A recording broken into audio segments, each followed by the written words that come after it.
Mainland couple is given hope to grant their child justice after the medical council withdraws the decision to end a pediatric blunder probe long overdue. Transport Chief Mable Chan tells Cable News some 360 Guangdong drivers want a park-and-fly spot to transit from Hong Kong in the coming months. And Beijing takes a row with Japan over Taiwan to the UN, vowing to defend itself.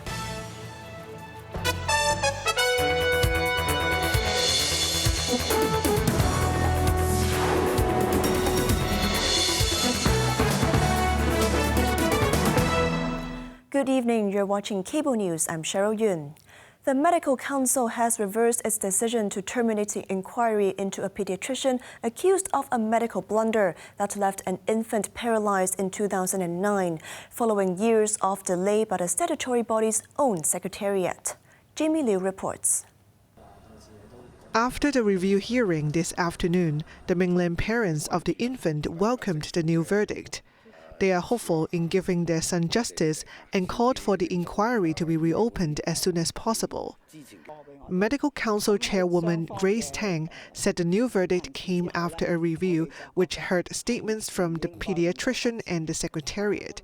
She acknowledged public concerns about incomprehensive legal views in the case, but stressed that the council initiated the review on its own. The inquiry dragged on for more than 8 years due to scheduling delays, and last month, the council's inquiry panel ruled that too much time had passed for the pediatrician to be given a fair hearing. In the review hearing, the pediatrician's lawyer said the delay had damaged his client's reputation and that continuing the inquiry would set a bad precedent. The Secretariat reiterated its ability to conduct a fair hearing and cited public interest as a factor. Jamie Liu, Cable News. Secretary for Transport and Logistics Mable Chan unveiled that some 360 applications for the southbound travel scheme's park-and-fly car park have been received for the coming month, while the number of Guangdong motorists who have signed up for the first round ballot to enter Hong Kong's urban area has already surpassed the 1,700 available slots. Best Leung reports. Hong Kong will start welcoming Guangdong motorists into the urban area from December 23rd under the southbound travel scheme, with an initial daily quota of 100 cars staying up to 3 days. Talking to iCable News program Let's Talk, Transport Chief Mable Chan said the quota is set within a controllable range to facilitate the swift traveling of Guangdong vehicles entering the city. She did not disclose when the quota might be increased, reiterating that the government will gather feedback from travelers, hoping to gradually beef up Hong Kong's reception capacity.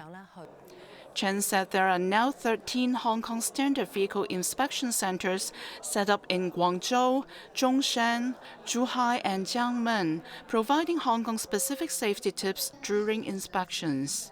She stated that Guangdong maintains a systematic record of driver information, which connects to Hong Kong's transport department system. Should any offences warrant follow-up action, including the recovery of fines, there would be sufficient data and system capabilities for tracking, she noted. Meanwhile, the Transport Minister said they have been closely communicating with shopping malls and car parks to address concerns about insufficient GB standard electric car chargers. She revealed that by the time when Guangdong cars start arriving in the urban area, the number of GB standard charging points will have increased to 40, adding that motorists may also use GB standard cables to charge at the medium-speed charging points in some 10 car parks under the Transport Department. Best Leung, Cable News. Praising Hong Kong's fruitful victory in the National Games, Secretary for Culture, Sports and Tourism Rosanna Law pledged more support to athletes in terms of facilities and resources. Jamie Liu reports.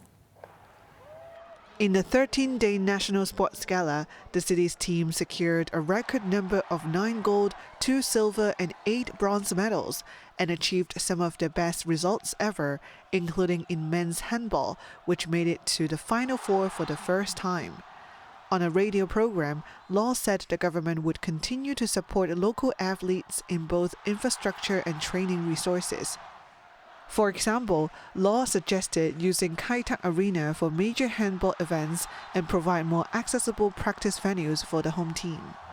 She also hoped to find more training space for the SAR football team, which bowed out of the Asian Cup after losing to Singapore in the qualifiers. Law believes the home squad's success should not be judged by a single match, noting the development of a sport is a long-term endeavor. Regarding Hong Kong Stadium's repurpose, Law said she asked the city's tennis body to explore staging several high-level events there. As these events are clustered within months, it could make any temporary additions or modifications to the stadium more cost-effective, she added. Jamie Liu, Cable News. The Education Bureau has withdrawn from this year's Japan East Asia Network of Exchange for Students and Youths program, citing an increase in assaults targeting Chinese nationals, including Hong Kong residents, in the country. The week-long program was scheduled to take place from the 7th to 13th of December. Following a careful review of the current security situation, the Education Bureau said it had decided to prioritize the safety of students and accompanying staff, leading to the cancellation of this year's visit. A delegation of Hong Kong teachers and students had originally been selected to visit Japanese high schools, stay with local host families, and tour museums and universities, with all costs borne by the Japanese government. Hong Kong has been included in the initiative since 2008. The decision came amid China-Japan relations plunging to their lowest in years. Meanwhile, China has brought its escalating conflict with Japan to the United Nations, slamming Tokyo for committing a grave violation of international law in its strongest language yet in the 2-week-old dispute. In a letter to UN Secretary-General Antonio Guterres, China's UN Ambassador Fu Cong accused Japanese Prime Minister Sanae Takeichi of threatening an armed intervention over Taiwan and that China vowed to defend itself. According to a statement from China's UN mission, Fu wrote if Japan dares to attempt an armed intervention in a cross-strait situation, it would be an act of aggression, and that China will resolutely exercise its right of self-defense under the UN Charter and international law and firmly defend its sovereignty and territorial integrity. The Chinese ambassador also demanded that Japan stop making provocations and crossing the line and retract its erroneous remarks, which he said were openly challenging China's core interests. U.S. President Donald Trump has given Ukraine less than a week to accept his 28-point peace plan that would see Kyiv to give up territory to Russia and promise to never join NATO. Ukraine said it is facing a very difficult choice, while Russia cautiously welcomed the plan. Jamie Liu has more details. In a renewed effort to end the war in Ukraine after nearly 4 years, U.S. President Donald Trump urged Kyiv to accept his peace proposal by next Thursday's Thanksgiving. Trump explained he set a short time frame because of the approaching winter and the need to stop the bloodshed. He also recalled his fractious February meeting with Ukrainian President Volodymyr Zelensky, saying he did not have the cards. We think we have a way of getting peace. He's going to have to approve it. Last month, they lost 25,000 soldiers. This is something, we haven't seen anything like this since the Second World War. He'll have to like it, and if he doesn't like it, then, they should just keep fighting, I guess. Washington's 28-point plan calls on Ukraine to cede territory in the eastern Donbas region that it currently controls. Kyiv would also have to renounce ambitions to join NATO and accept limits on its military, but would receive security guarantees from the U.S. Зараз один з найважчих моментів нашої історії. In a video address to the nation, Zelensky described the plan as presenting Ukraine with a choice between losing its dignity or the U.S. as a key ally. He pledged to work calmly with America and all partners and said he would never betray Ukraine. Ukraine and Europe have said they had no input in the proposal. Reuters reported that Ukraine was working on a counter-proposal with France, Germany, and Britain. Russian President Vladimir Putin said Moscow had received a plan and suggested it could form the basis for a final peace settlement. He tried to frame Ukraine as opposed to peace and warned that Kyiv and its European allies are still under illusions that they can defeat Russia. Jamie Liu, Cable News. A grizzly bear attacked a group of students and teachers on a field trip in Canada's British Columbia, leaving 11 people injured. One of the seriously injured students required about 100 stitches, according to photos and information shared by the victim's family. The student has been transferred to another hospital for further treatment. The attack occurred near a river in the Bella Coola area on Thursday while the group was on a school outing. Authorities said the bear suddenly emerged from the forest and attacked. Multiple teachers physically intervened using bear spray to drive the animal away. All injured individuals were transported to hospital by ambulance.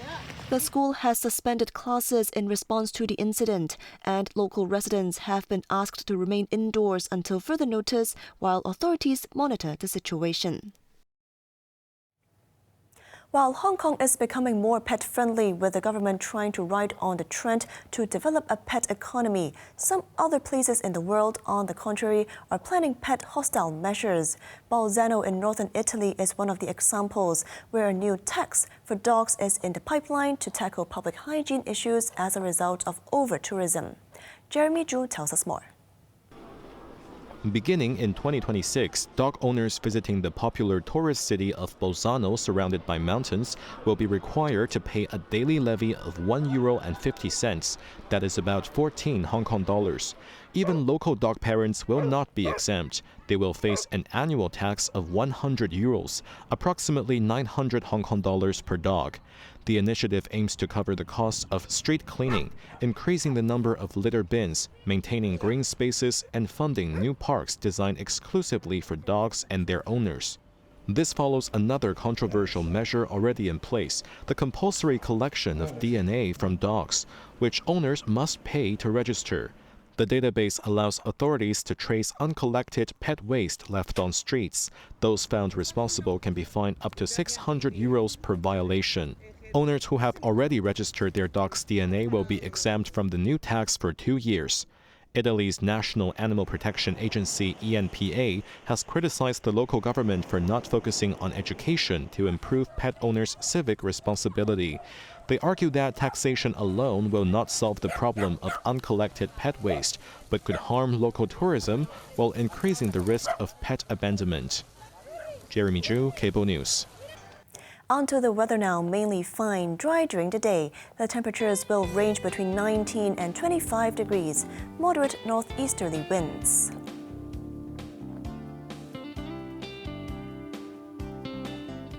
That's our news tonight. I'm Cheryl Yun. Thanks for watching and good night.